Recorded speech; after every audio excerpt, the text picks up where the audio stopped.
Every warning label you've ever seen exists because someone, somewhere, tried it. Tonight, you're meeting 10 of those people. These aren't accidents, they're choices. This is a guided tour of the exact moment when a terrible idea becomes a permanent consequence. Do not try to earn a spot in our next episode. 1. Let's kick things off with a timeless tale of friendship, misplaced confidence, and the basic laws of physics. Our story features two best friends. Let's call them Chad and Kyle. Chad had just spent a small fortune on a set of brand new, military-grade, zombie apocalypse-proof tires for his pickup truck. For an entire week, these tires were all he talked about. He claimed they were indestructible, lined with a revolutionary steel mesh that could stop anything. He was insufferably proud. One sunny afternoon, after a few beers in the backyard, Chad decided it was time for a demonstration. He needed to prove once and for all that his tires were the stuff of legend. He looked at Kyle and said, "Dude, I bet these things are literally bulletproof." Kyle, being a loyal friend, just nodded along. But Chad wasn't satisfied with a simple nod. He needed evidence. He needed a spectacle. He proposed a test, a definitive scientific experiment to validate his purchase. He wanted Kyle to shoot one of the tires with his handgun. Kyle, understandably, was hesitant. This sounded like a profoundly bad idea, but Chad was a master of peer pressure. "Come on, man, it's for science. What's the worst that could happen? The bullet will just bounce off," he insisted. Reluctantly, Kyle agreed. Chad proudly rolled one of the new tires into the middle of the yard, setting it up like a trophy on display. He stepped back a safe distance, phone out, ready to record the glorious moment of validation. Kyle, standing about 20 feet away, nervously raised his 9mm pistol. He aimed for the center of the thick, black rubber. He took a breath, squeezed the trigger, and a single shot rang out. There was a loud thwack as the bullet hit the tire, followed instantly by a high-pitched ping and a sickening whirring sound. The bullet did not penetrate the tire. Chad was right about that. The steel belt inside did its job perfectly. However, it didn't just stop the bullet, it deflected it. The round, still carrying immense energy, ricocheted off the curved, hardened surface at an unpredictable angle. That angle, by a tragic stroke of luck, was almost directly back towards the shooter. Kyle let out a sharp cry of pain and collapsed, dropping the gun. Chad stopped recording, confused for a second before the horror of the situation dawned on him. A dark stain was rapidly spreading on Kyle's pant leg. The ricochet had struck him in the upper thigh, severing his femoral artery. Chad panicked, fumbling with his phone to call 911, but the damage was done. The very experiment designed to prove the tire's invincibility had worked a little too well. Kyle, the loyal friend roped into a terrible idea, bled out before help could arrive, a victim of a ricochet and his friend's monumental ego. The tire stood in the yard, perfectly unharmed, a silent rubber monument to a truly stupid idea. 2. Sometimes, a bad idea isn't born from arrogance or bravado, but from pure, simple exhaustion. Our next story takes us to the monotonous, humming floor of a mattress factory. Here worked a man named Leo, who was pulling a double shift and running on nothing but lukewarm coffee and sheer willpower. The afternoon slump had hit him like a ton of feathers, or in his case, memory foam. Every part of his body ached for a quick nap, just 5 minutes to reset. As he looked around the factory floor, his sleep-deprived eyes fell upon one of the massive industrial sewing machines. These weren't your grandma's sewing machines, they were automated behemoths, designed to stitch thick mattress covers with giant, piston-like needles. One of the machines was currently idle between cycles, a half-finished mattress cover resting on its platform, looking deceptively like a cozy, quilted sleeping bag. In his exhausted state, an idea that seemed like pure genius bloomed in Leo's mind. It was the perfect hiding spot. It was quiet, soft, and completely out of sight. He could curl up inside the mattress cover, catch a few minutes of sleep, and be back on the line before anyone noticed. He had probably done it before, a secret little trick to survive the long shifts. He glanced around. No supervisors in sight. He quickly climbed onto the machine's platform and slipped inside the fabric shell, pulling the thick material over him like a cocoon. It was surprisingly comfortable. The low hum of the surrounding machinery was like a lullaby. He was out like a light in seconds. A few minutes later, his co-worker, a guy named Dave from the other side of the factory, finished his task and checked the production schedule. The board indicated that the next mattress was ready for its final stitching cycle on Leo's machine. Following standard procedure, Dave walked over to the control panel. He saw the machine was idle and the mattress was in place, exactly as it should be. He had no reason to suspect that the lump inside the mattress cover was anything other than foam and fabric. He certainly didn't see Leo. With the practiced ease of a man who had done this 1,000 times, Dave pressed the large green button to begin the cycle. The machine whirred to life with a jolt. The powerful motors engaged, the conveyor moved the mattress into position, and the giant automated sewing arm, armed with a needle as thick as a pencil, began its work. It descended with brutal, unthinking efficiency, stitching a perfect, unwavering line through the thick layers of fabric. The machine didn't know there was a man inside. It only knew its programming. It did what it was designed to do.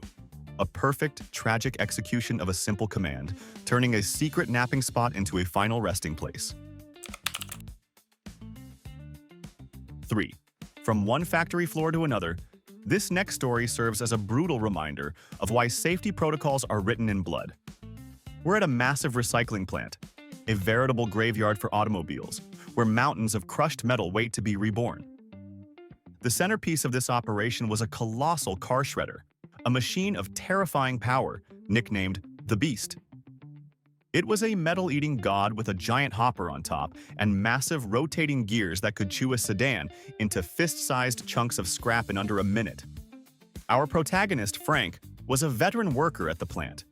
He was good at his job, but he was also impatient. He viewed the extensive safety procedures, especially the lockout-tagout system, as tedious red tape that just slowed him down. One afternoon, the Beast got a jam. A large piece of twisted metal had wedged itself deep inside the hopper, preventing the conveyor from feeding more scrap. The official procedure was clear. Initiate a full system shutdown, lock the main power source with a personal padlock, and only then enter the de-energized area to clear the blockage. The whole process took about 10 minutes. Frank sighed. 10 minutes was too long. I can fix this in 30 seconds, he probably muttered to himself. He grabbed a long steel pole and tried to dislodge the jam from the edge of the hopper, but he couldn't get the right angle. Frustrated, he made a fatal decision. He decided to climb partway into the giant, silent hopper to get better leverage. He was now completely hidden from the view of the main control room, a tiny figure inside the cavernous metal throat of the machine. Miles away, in a separate part of the sprawling plant, a co-worker named Maria was operating the crane that loaded cars onto the conveyor belt leading to the shredder. Her monitor showed that the line had been stopped for a few minutes. Assuming the minor jam had been cleared and the system was ready, she received a signal to resume the feed.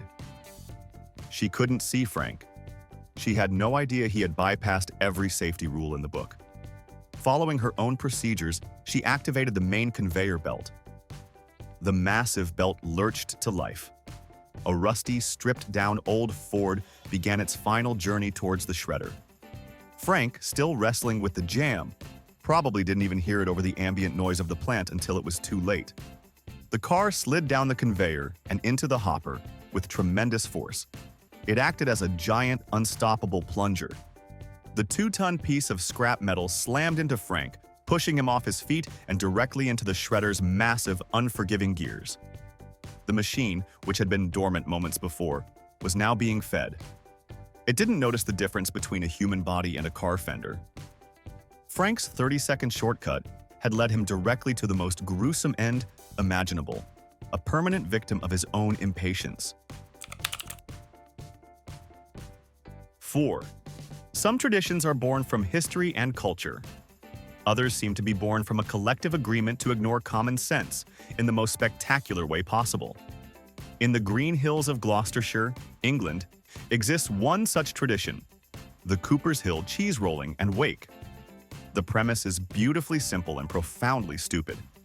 A 9-pound wheel of double Gloucester cheese is sent rolling down a terrifyingly steep, uneven hill, and hundreds of participants chase after it. The first person to cross the finish line at the bottom wins the cheese. It's less of a race and more of a controlled, high-speed tumble, with sprained ankles and broken bones being as much a part of the event as the cheese itself. Our protagonist, a young man we'll call Nigel, had been dreaming of winning this race his entire life. To him, it was the ultimate test of courage and skill. This year, he wasn't just going to compete, he was going to dominate. He had a secret weapon, a stroke of genius he was sure no one had ever thought of. His plan was based on a simple yet fatally flawed understanding of physics. The problem, as he saw it, wasn't running down the hill.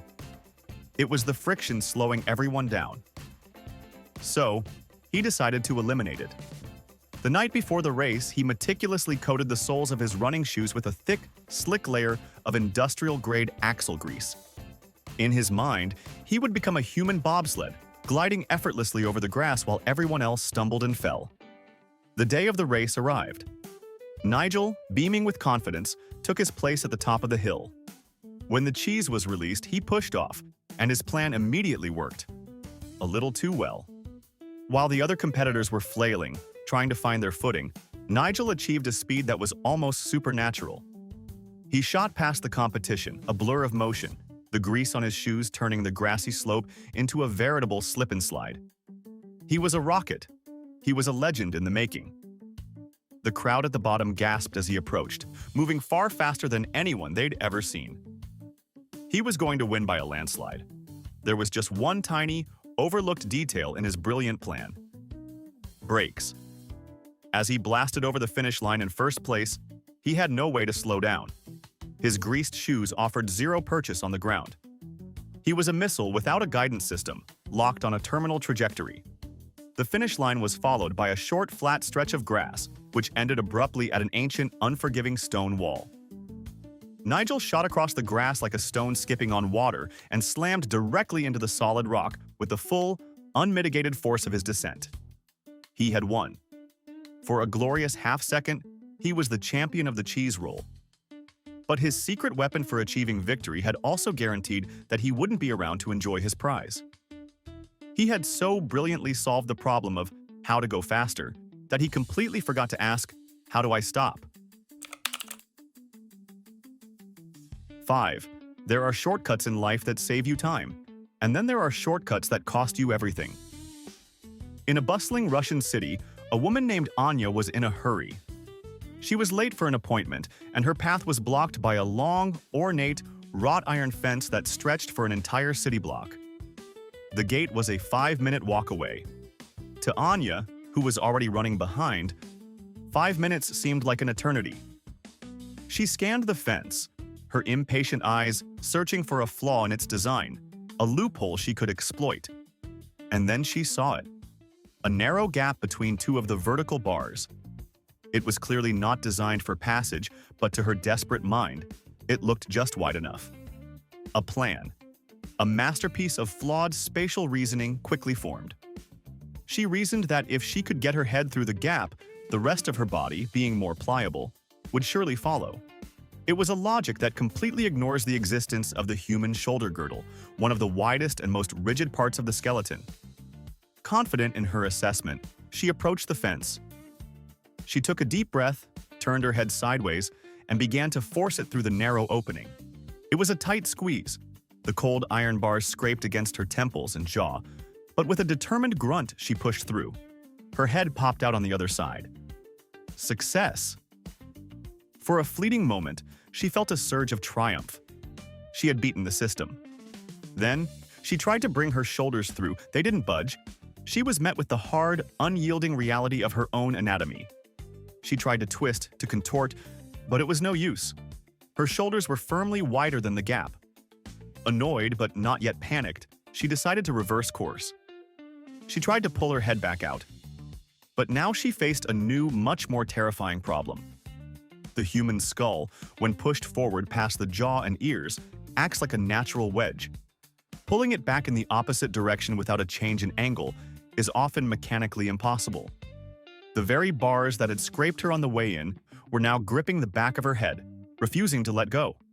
The panic set in. She was trapped. She couldn't move forward, and she was fatally unable to move backward. Passers-by began to notice her strange, horrific predicament. A crowd formed. Someone called for emergency services.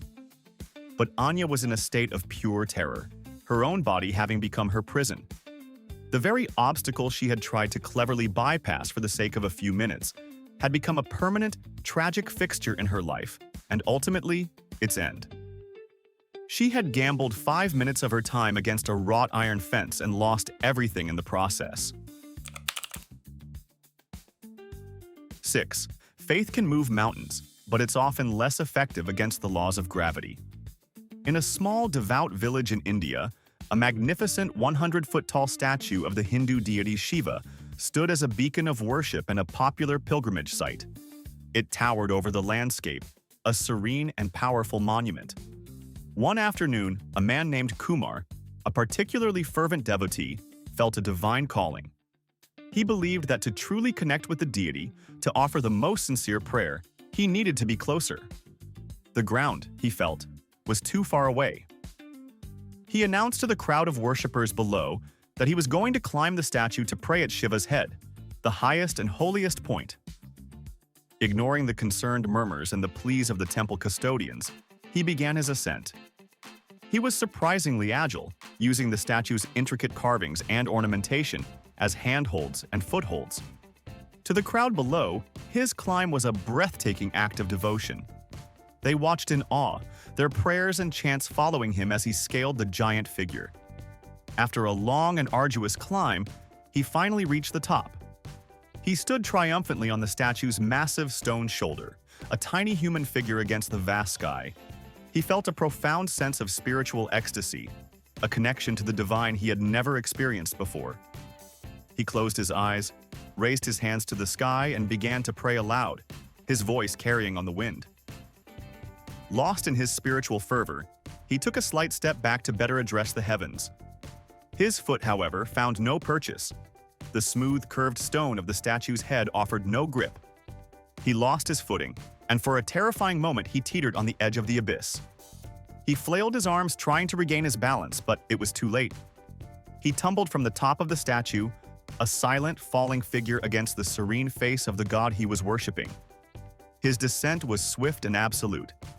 To many in the horrified crowd below, his fall was not seen as a tragic accident. In a stunning act of religious interpretation, they saw it as a divine sign, a leap of faith, perhaps the deity accepting his ultimate sacrifice. They began to chant even louder, interpreting the tragedy as a miracle. The authorities, when they arrived, had a much more pragmatic interpretation. They saw a man who had ignored all warnings, climbed a dangerous structure, and paid the ultimate price for a fatal misstep. Kumar's final act was a strange and tragic paradox, a moment that was simultaneously seen as a divine spectacle by his followers and a clear-cut case for a Darwin Award by everyone else. 7. In the vast, echoing expanse of an Ohio warehouse, a single light bulb 50 feet up in the cavernous ceiling had burned out. This seemingly minor issue cast a dim, annoying shadow over a large section of the inventory. For the warehouse's manager, a man we'll call Bob, this was not just a maintenance problem, it was an economic one. Renting a proper scissor lift, the safe industry-standard tool for such a job, would cost a couple $100s. To Bob, a man whose frugality was the stuff of legend, this was an unacceptable extravagance. He saw the rental fee not as an investment in safety, but as a personal insult to his budgeting skills. He stood in the middle of the warehouse floor, looked up at the dead bulb, looked over at his trusty forklift, and a dangerously creative idea began to form. His plan was a masterpiece of DIY engineering and a blatant defiance of every known safety regulation. He would place a sturdy wooden pallet on the tines of the forklift. He would then stand on that pallet, and an employee would raise him the 50 feet to the ceiling. It was simple, it was cheap, and it was monumentally stupid. He found his most trusted and perhaps most easily persuaded forklift operator, a young man named Tim. Bob explained the plan with the confidence of a seasoned engineer. Tim was nervous. The pallet wobbled precariously on the forks, and the idea of lifting his boss to the height of a 5-story building on this makeshift platform seemed insane. But Bob was the manager.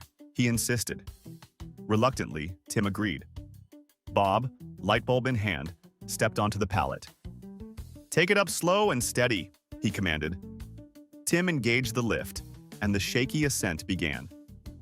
The forklift, designed to lift heavy, stable loads from its base, groaned in protest as the weight shifted higher and higher, dramatically altering its center of gravity. Bob wobbled with every foot of elevation, gripping the forklift's mast for dear life. Miraculously, he reached the top. He was level with the dead light bulb, a triumphant, if terrified figure perched on his throne of cheapness. He had done it. He had saved the company $200. Now, all he had to do was change the bulb. He let go of the mast with one hand and reached out for the light fixture. That slight shift in his weight, a simple extension of his arm, was the final straw. The forklift's center of gravity, which had been hanging on by a thread, waved a final goodbye. With a deep metallic groan, the entire machine began to tip over in a slow, majestic, and completely unstoppable arc. Tim leaped from the driver's seat just in time. Bob, however, could only ride his death trap down, a silent passenger on a 50-foot fall that ended with a cataclysmic crash. The forklift and its passenger smashed through the concrete floor, creating a brand new, unplanned skylight in the process. Bob's frugal solution had a final, ironic cost that was infinitely higher than the rental fee he had so desperately tried to avoid. 8. The world of alternative medicine is filled with strange and sometimes dangerous ideas, but it's rare to find one that so perfectly misunderstands basic biology. In the rugged, snake-infested terrain of Colorado lived a man who we'll call Jed. Jed had an obsessive, all-consuming fear of rattlesnakes. He loved hiking, but every rustle in the grass sent a jolt of terror through him. Instead of buying snake-proof boots or simply learning to be more cautious, Jed decided to seek a more proactive solution. After falling down a deep internet rabbit hole of fringe science and crackpot theories, he became fixated on an idea known as mithridatism, the practice of protecting oneself against a poison by gradually self-administering non-lethal amounts. He decided he would make himself immune to rattlesnake bites. But Jed was not a patient man, and gradual was not in his vocabulary. He believed he could skip all the tedious small steps and go straight to the final, glorious immunity. His plan was a bizarre and horrifying attempt at self-medication. He managed to acquire a vial of pure, potent rattlesnake venom. His logic was simple. A snakebite injects the venom into muscle tissue, where it slowly spreads. This, he reasoned, was inefficient. He would get better, faster results by injecting the venom directly into his bloodstream. It would, he believed, supercharge his immune system, turning him into a walking, talking antidote. He sat in his living room, a syringe in one hand and the vial of venom in the other. This was his moment of liberation, his final victory over fear. He filled the syringe with a dose he considered potent enough to be effective, a measurement based on nothing but pure, unadulterated guesswork. He found a vein in his arm, and with a steady hand, he injected the deadly cocktail directly into his circulatory system. The effect was not the slow-building immunity he had envisioned. It was an instantaneous, systemic cataclysm. He had bypassed every one of his body's natural defense mechanisms, the skin, the lymphatic system, and delivered a fatal payload of hemotoxins and neurotoxins straight to his vital organs. In essence, he had done the rattlesnake's job for it, but with a terrifying level of efficiency the snake could only dream of. His attempt to become immune to snake bites didn't make him stronger. It just made him a tragic, self-inflicted casualty of his own fear and a profound misunderstanding of how poison actually works. 9. The modern hotel is a marvel of convenience, a place where almost everything is designed for ease and efficiency. But no amount of design can account for a sudden, catastrophic lapse in human judgment. Inside the bustling gym of a resort in Mexico, A woman we'll call Maria was in the middle of a workout. Her friend was on the floor directly below, in the hotel's spa. Maria needed to get her friend's attention, perhaps to coordinate their plans for the evening. Instead of taking the 30-second walk to the nearby staircase or simply using her phone, Maria spotted what she thought was a clever shortcut. In the corner of the gym was the shaft for a large industrial service elevator, the kind used by staff to transport laundry carts and room service trays. It was a slow-moving utilitarian machine. Believing it to be a quick and easy way to communicate, Maria leaned her head into the open shaft, craning her neck to shout down to the floor below. "Hey!" she yelled, her voice echoing in the concrete chute. What she failed to register in that split second was the low, almost imperceptible hum of machinery. She didn't notice the faint shadow moving up from the darkness below. The elevator car, which had been summoned from the basement, was ascending directly towards her. Her focus was entirely on the space below, not the immediate mortal danger above. The conversation was brutally short and entirely one-sided. The heavy, reinforced steel platform of the elevator car continued its slow, indifferent journey upwards, meeting her head with unstoppable force. The machine, simply following its electronic orders, had no way of knowing a human obstacle was in its path. It was a tragedy born from a moment of pure, thoughtless impatience, a grim reminder that shortcuts often lead to the most horrifying of destinations. The stairs would have taken less than a minute. Her decision to use the elevator shaft as an intercom system took everything. 10. The college fraternity party is a hallowed tradition, a place of cheap beer, questionable decisions, and the forging of lifelong embarrassing memories. At one such fraternity house, the theme for the night was a classic, a Roman toga party. The house was packed with students draped in bedsheets, and the atmosphere was thick with drunken bravado. One student, a freshman named Brad, was determined to make a name for himself, to perform a feat so legendary it would be talked about for years. Fueled by liquid courage and a deep appreciation for the movie Animal House, he found his inspiration. The fraternity house had a magnificent, sweeping grand staircase that descended 2 stories into the main foyer. Brad announced to a cheering crowd that he was going to reenact the famous scene of sliding down the stairs on a mattress.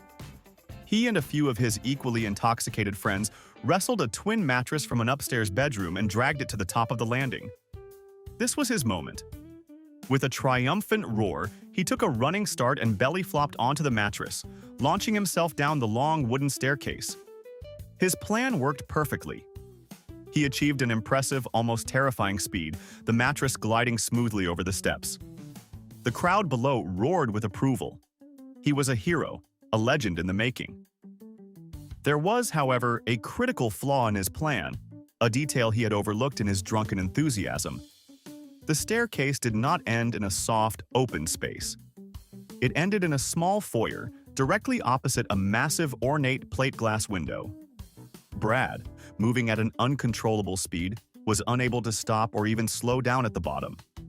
The mattress, with him on it, shot across the foyer like a freight train and crashed directly through the huge window. For a moment, he was suspended in a shower of shattering glass, a bizarre and tragic silhouette against the night sky, before falling 2 stories to the stone patio below.